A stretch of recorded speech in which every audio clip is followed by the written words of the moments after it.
Eterno Deus e Pai Celestial, mais uma vez, a sua misericórdia tem nos permitido estar aqui juntos, reunidos, para mais uma vez adorar o Senhor e ouvir a tua santa palavra, Senhor.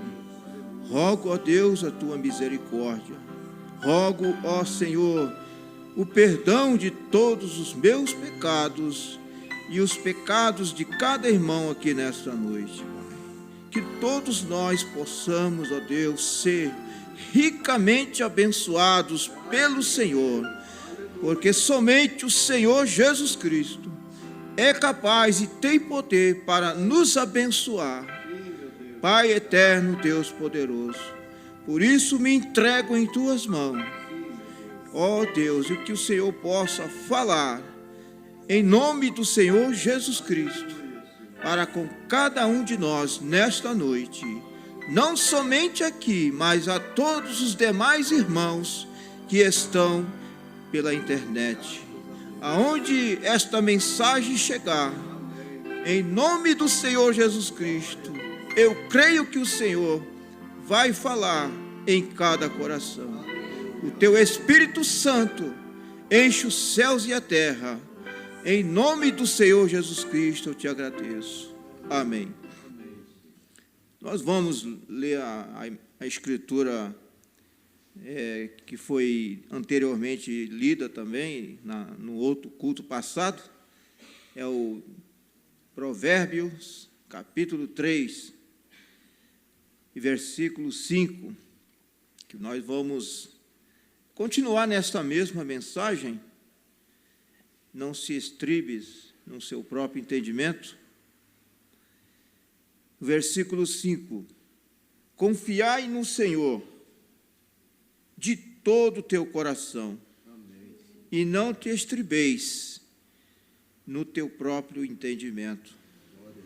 Amém? Amém? Pode assentar, meus irmãos. Senhor Deus, que a tua palavra que foi lida nesta noite seja vivificada em cada coração. Amém. E que as bênçãos do Senhor repousem sobre a leitura desta palavra. E também os nossos corações sejam abençoados, enriquecidos e fortalecidos pelo poder do Espírito Santo, no nome do Senhor. Amém. Aqui, a partir do parágrafo 50, nós vamos dar aqui o início e ver o que Deus tem preparado para nós, porque Deus, de antemão, Ele já sabe, conhece as nossas necessidades, e Deus sabe o que nós precisamos de ouvir, e o próprio Espírito Santo, Ele vai se encarregar de nos ensinar, de nos exortar, de nos corrigir e de nos alimentar. Porque aonde se reúne, meus irmãos, um grupo, ali as necessidades são diversas. Somente o Espírito Santo conhece e sabe a necessidade individualmente de cada um. Eu, como homem, não sei, mas o Espírito Santo sabe. Amém. Então, muitas coisas que às vezes nós falamos, às vezes não é propriamente para nós, aqui, particularmente, mas a mensagem está sendo transmitida pela internet, e às vezes Deus conhece a necessidade de cada irmão que está em suas cidades, em seus lares, e aonde for necessário, esta mensagem chegará, porque Deus não faz nada por acaso. Tudo que Deus faz tem um motivo, tem um objetivo, tem uma causa. E se nós estivermos famintos, sedentos, com fome, com sede, de ouvir de Deus, Deus falará. O profeta fala em uma mensagem que Deus não empurra a mensagem a ninguém goela abaixo. Não. nós temos que estar desejosos de ouvir de Deus. Então, com toda certeza, Deus vai falar. Então, aqui, a partir desse parágrafo, o profeta diz assim: agora isto terminou, finalmente, em morte, para a raça humana inteira. Como eu disse, o mesmo que agora, para as muitas pessoas as quais confia em seu próprio entendimento, seus dogmas e credos e assim por diante. Cramando, a palavra de Deus não é totalmente verdadeira. Isso são pessoas que não têm o verdadeiro entendimento de Deus, que faz tais afirmações. Por quê? Porque a palavra de Deus, ela é totalmente verdadeira. E a palavra de Deus, ela é toda inspirada. Toda a Escritura foram inspiradas pelo Espírito Santo.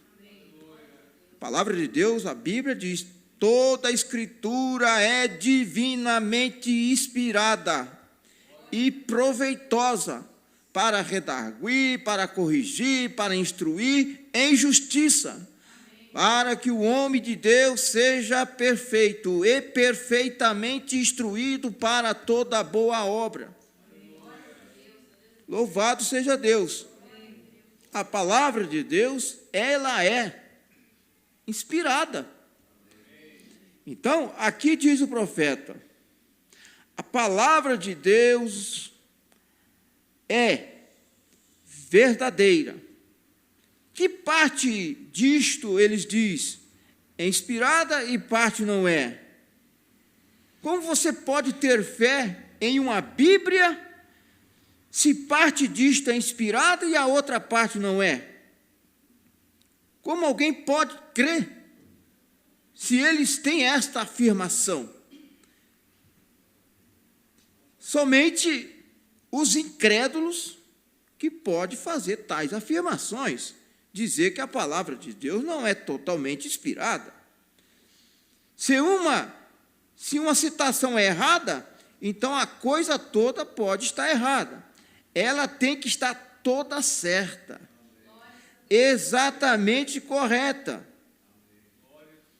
Glória a Deus que nós cremos que toda a palavra de Deus foi inspirada por Deus. Os teólogos, eles afirmam que São Marcos capítulo 16 não foi inspirado. Os teólogos. Por quê? Porque eles estão estribando em seus próprios entendimentos. Mas aqueles que têm uma total confiança na palavra de Deus, têm toda certeza e convicção que São Marcos capítulo 16, a partir do versículo 15, foi inspirado pelo Espírito Santo. Porque isto é uma verdade incontestável. Porque se nós formos consultar pessoas que foram curadas, pessoas que foram totalmente libertas de enfermidades malignas, pela oração da imposição de mãos, conforme está em Marcos 16, e demônios que foram expulsos, e outros males que foram atingidos a estas pessoas, e elas foram libertas, nós teríamos milhares e milhares de testemunhos como evidência que São Marcos capítulo 16 é inspirado por Deus. E Deus não precisa curar ninguém para provar para ninguém que Ele é curador. Deus não precisa disso. Porque Ele já provou. Ele já provou lá na cruz do Calvário. E quando Ele esteve aqui, em seu ministério do Filho do Homem, muitos milhares de pessoas foram curadas, outros foram ressuscitadas, e outros milagres que Deus operou através do ministério do Senhor Jesus Cristo, que a Bíblia diz que se todas as obras que Jesus Cristo fez fosse escrita neste livro, não teria livro no mundo que caberia. Porque muitas foram realizadas pelo Senhor Jesus Cristo, que nem foram escritas no livro, na Bíblia. Porque não caberia, livro do mundo inteiro não caberia. Não seria suficiente. Mas os que foram escritos aqui, para que servisse de testemunho para nós, como uma evidência, para que nós, crendo, tenhamos vida eterna. No nome do Senhor Jesus Cristo, quando nós temos esta fé, esta confiança neste Deus, que é eterno e que pode todas as coisas, e que nenhum de seus propósitos pode ser impedido. Então, meus irmãos, aqui o profeta de Deus diz, e há algumas dessas assim chamadas, pervertidas, escolas bíblicas, ensinando conhecimentos de homem, acumulação, onde eles se reúnem e se sentam em seus concílios de pessoas, e dizem, agora olhem, os dias dos milagres terminaram nos dias dos apóstolos. E muitos homens abaixo do bispo, ou os homens altos, se sentariam e diriam, bem, se eu posso simplesmente concordar com ele, não tenho dúvida que posso ser o próximo na fila para a sua posição. Então você se estriba em seu próprio entendimento, ao fixar seus pés, ao invés de fixar seus pés pela palavra de Deus, eles ficam apoiados em dogmas e arrazoamentos de homem. Você vê, né? As intenções de muitos que os leva a descrer da palavra de Deus só por causa de uma posição. Ah, porque se eu concordar com o bispo, fulano de tal, é influente, então eu vou estar de acordo com ele e vou estar contra a palavra, porque aí eu posso adquirir uma posição melhor. Muitos não têm esta intenção e negam a palavra de Deus. O Senhor Jesus Cristo não falou em uma escritura que muitos, na verdade, eles criam no Senhor Jesus Cristo. Eles criam, mas não confessavam com medo dos judeus, para não serem expulsos das suas sinagogas. Porque eles amavam mais a glória dos homens do que a glória de Deus. E hoje não é diferente. Muitos amam mais a glória dos homens do que a glória de Deus. Às vezes porque ganham um bom salário, a igreja paga para esses pastores assalariados, diz o profeta, e eles ganham aí 5, 6 salários mínimos. E para eles não perder esse salário, eles muitas das vezes descrê da palavra e fica com seus credos, com seus dogmas. Que coisa lamentável, diz o profeta de Deus. Eu preferiria morar debaixo de uma ponte e comer bolacha com água, mas sustentar a palavra de Deus. Não importa. Eu tenho esta convicção. Não importa se eu estou perdendo aqui nesta vida. O que importa é se eu estou agradando a Deus. Porque o que for necessário para mim e para nós, Deus vai nos dar. A palavra de Deus diz o salmista, fui moço e agora sou velho. Nunca vi o justo perecer e nem a sua descendência mendigar o pão.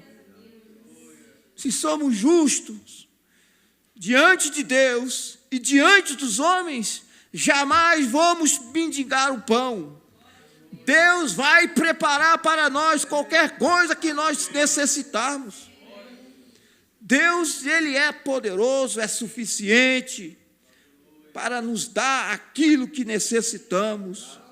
Nós não precisamos descansar em braços de homem. Nós temos que descansar nos braços do Senhor Jesus Cristo. Deus repreendeu o profeta Isaías quando ele estava se descansando nos braços de homem. Aquele homem chamado o rei Osias, que foi um homem muito abençoado por Deus. E o profeta Isaías estava confiando, estava ali descansando, acomodado no palácio do rei.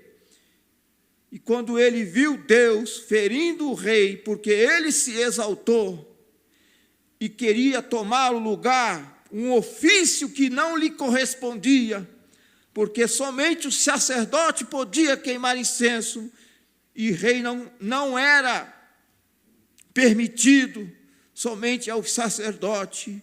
E quando o rei estava ali no altar, queimando o incenso, e os sacerdotes foram até ele e o repreendeu, e ele não aceitou a repreensão, a correção. Ele se irou, na mesma hora Deus o feriu com lepra. E ele, diz o profeta, morreu na casa dos leprosos. Por quê? Porque não aceitou a correção do Senhor. Se ele fosse corrigido e ele se humilhasse, eu errei, e saísse ali e se consertasse, nada aconteceria, mas ele não aceitou a correção. É perigoso quando nós somos corrigidos por Deus e nós nos iramos, ficamos irados, porque isto tem acontecido. Aconteceu lá no passado e acontece hoje. É perigoso nós sermos atingidos com a tal da lepra espiritual, que é a pior lepra que pode existir. Porque existe muitos, irmão, que estão leprosos espiritualmente. Essa é a pior lepra que pode existir, porque não aceitam ser corrigidos pela palavra. Não recebe a correção do Senhor. E quem não tem a humildade de Deus em seu coração para ser corrigido, aceitar a correção do Senhor, não aceita ser disciplinado, isto mostra que não são filhos, são bastardos, diz a Bíblia. Porque se somos filhos de Deus, Deus nos corrigirá.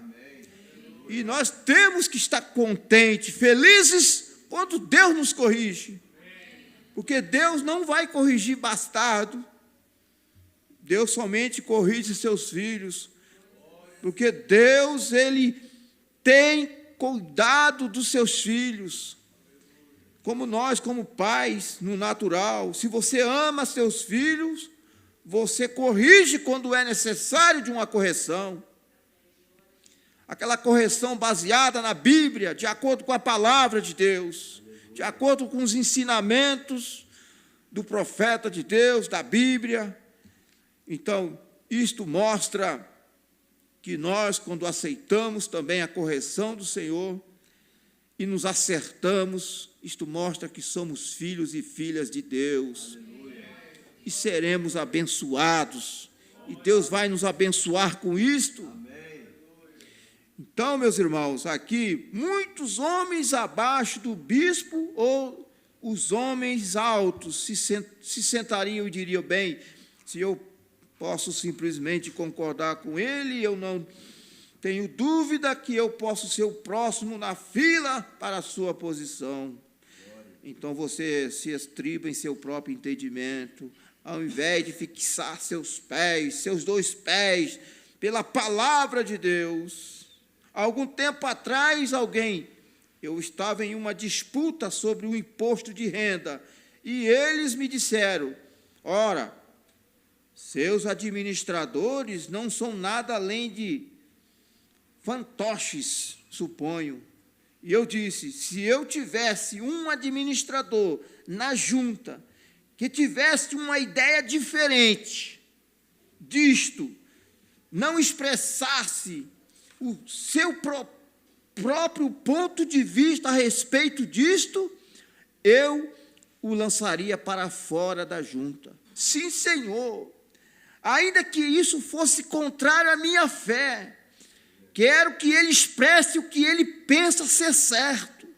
Nós temos que ser honestos. Amém. Nós temos que expressar aquilo que nós cremos. Aleluia. Nós temos que ser pessoas sinceros e honestos. Por isso que pessoas que concordam com você com tudo, nunca discorda de nada, pode ficar esperto. É certo que ninguém pode viver discordando toda a vida, mas você não pode, nós não podemos trair a nossa consciência. Não. Ainda que aquilo possa ser até contrário ao que o outro pensa, mas você tem que ser honesto consigo mesmo e com seu irmão, com quem quer que seja, e falar segundo a integridade de seu coração. Isso é honrável diante de Deus, ainda que você sofra o dano, mas você não pode trair a sua própria consciência para agradar quem quer que seja. É para isto que eu tenho lá, para ver o que ele diz acerca disto. Observe, Jesus disse em João capítulo 10, minhas ovelhas conhecem a minha voz. Está vendo? Uma voz, logicamente, é a sua palavra quando ele está falando. Minhas ovelhas conhecem a minha voz, minha ovelha, ela conhece a voz do bom pastor. A voz de Deus é a sua palavra. Minha voz, disse Deus, tem sido provada a elas como verdadeira, tem sido vindicada que é a minha voz. Agora, observe, elas não estão sujeitas a seguir qualquer outra voz. Eles não o farão. Minhas ovelhas conhecem a minha voz, e um estranho elas não seguirão. Em outras palavras, elas não entenderão uma voz teológica que esteja ensinando contrariamente à palavra. As ovelhas não entendem isto. Não, mais que uma águia, na noite passada podia entender o carcarejar da galinha. Eles não entendem isto. Uma verdadeira ovelha de Deus não vai entender nada de teologia, não vai entender nada de PhD, LLD e essas coiseiras todas que os homens têm inventado. Porque ela era uma águia. E essa é a mesma coisa com um genuíno, nascido de novo, amém, filho de Deus. Eles só compreendem as coisas que são de Deus. Agora alguém diz, bem, veja, você poderia fazer isto, eu penso, eu creio que isto não é desta maneira, creio que os dias de milagres passaram. Não creio que isto seja cura divina, não creio nisto. Um genuíno cristão nascido de novo, isso nunca parará em seus ouvidos. Aleluia. Você vê que o profeta de Deus está sempre batendo nessa tecla. Porque o profeta de Deus, ele, pelo discernimento, ele sabe que o diabo, seus pontos aonde ele vai atacar. Porque Satanás, ele está sempre procurando os pontos fracos. É ali que nós temos que vigiar. Amém. Porque todos nós temos pontos fracos como seres humanos. E o diabo sabe. E é nesses pontos fracos que nós temos que vigiar. porque é ali aonde o Satanás vai atacar. O Espírito Santo, ele nos habilita para toda boa obra.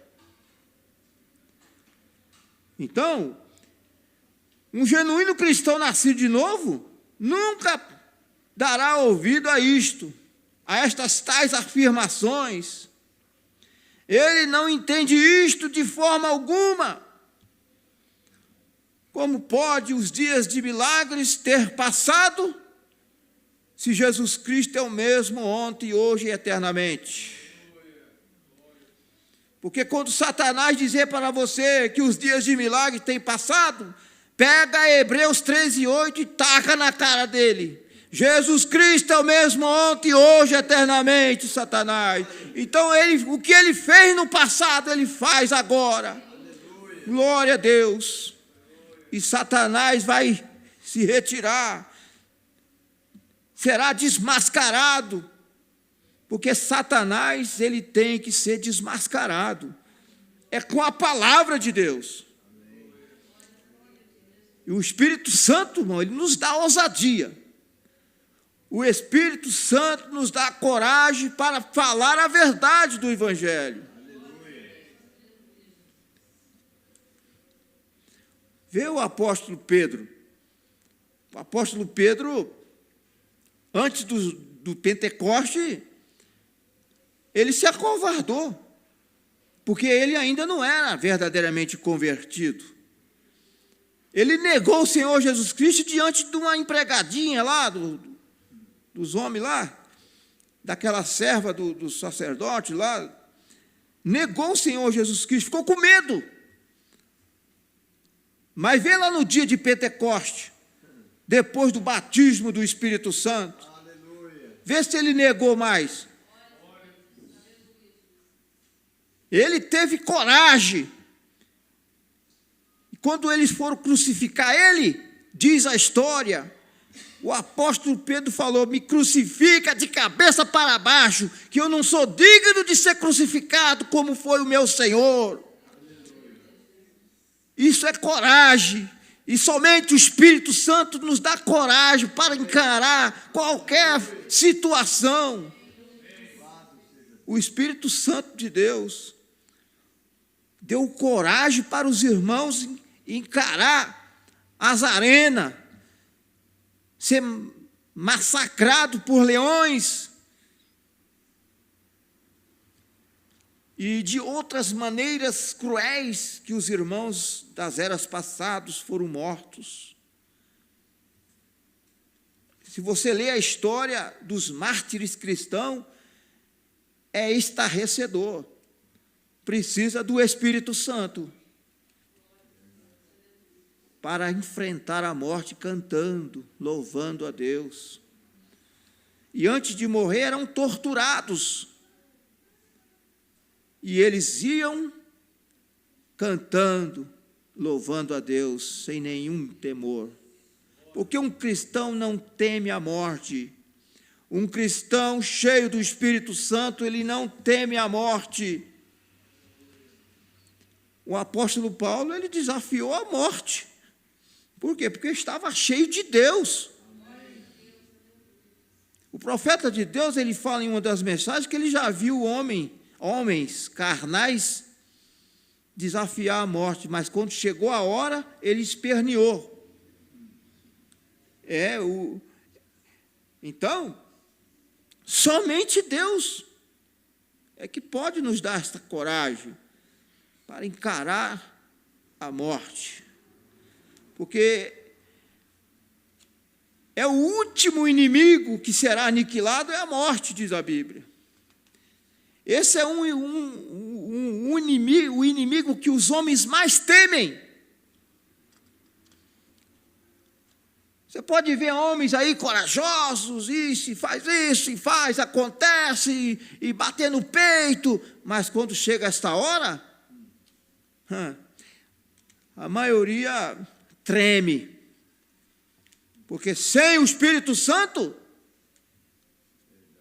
não tem condições, não terá nenhuma condição Porque diz o profeta, uma coisa mais terrível que eu já pude ver nesta vida foi uma pessoa partir sem Cristo. É terrível. Naquele momento, quando a sua vida está se esvaindo, e ele sem Deus, ele já começa a ver aonde ele está entrando. Mas o cristão também ele vê, aleluia, o lugar para onde ele está indo. E aquilo não causa em um cristão pânico, mas causa felicidade e alegria. Por quê? Porque é o Espírito Santo. É quando nossa alma está verdadeiramente em Cristo Jesus. Glória a Deus. O profeta de Deus, ele diz: eu estava voltando os olhos sobre uma anotação que eu havia feito. Então, mas quando ele caminhou ali, até a presença de Jesus, quando Jesus disse: seu nome é Simão, e você é um filho de Jonas. Nós sabemos que Jesus falou a seus apóstolos que ele os conheceu. E ele, antes da fundação do mundo, eram os atributos de seus pensamentos. Portanto, estando aquela semente repousando nele, e soube que a palavra dizia e havia sido prometida que o Messias seria um profeta. E quando ele viu isto, terminou com a pescaria. E soube então que ele deixaria cair suas redes, porque ele iria e se tornaria um pescador de homens. Os apóstolos, os que eram pescadores, quando eles receberam os chamados de Deus para o ministério, eles deixaram tudo e seguiram ao Senhor Jesus Cristo. Então, aqui voltando, diz o profeta, e André havia tentado contar-lhe acerca daquilo. Este homem é o Messias? Bem, Simão, logicamente ele era, quem sabe, um pouco obstinado, quando eles estavam ali conversando, um com o outro. Será que ele é o Messias mesmo? E estava meio que duvidando.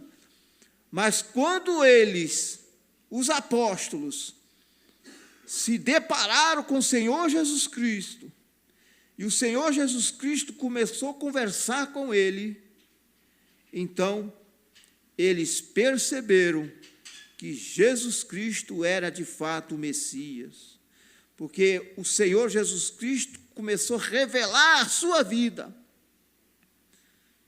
Então eles, por ser predestinados por Deus para receber a mensagem de Deus, eles automaticamente perceberam, como aquela mulher samaritana, quando o Senhor Jesus Cristo, conversando com ela, para captar o seu espírito, diz o profeta, ela automaticamente, quando sua vida foi revelada pelo Senhor Jesus Cristo, ela disse: Senhor, eu vejo que tu és profeta. Amém.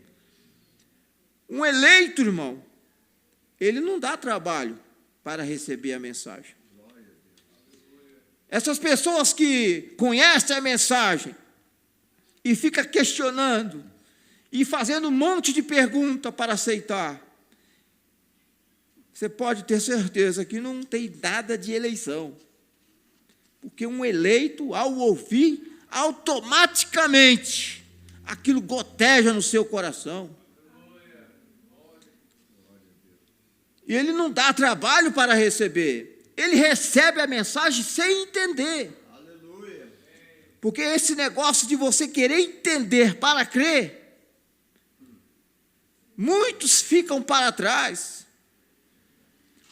O Senhor Jesus Cristo nunca disse: aquele que entender O Senhor Jesus Cristo disse: aquele que crê, tudo é possível àquele que crê. Nada será impossível para Deus.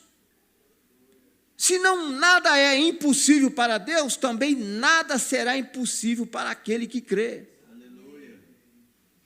Porque a fé pode todas as coisas.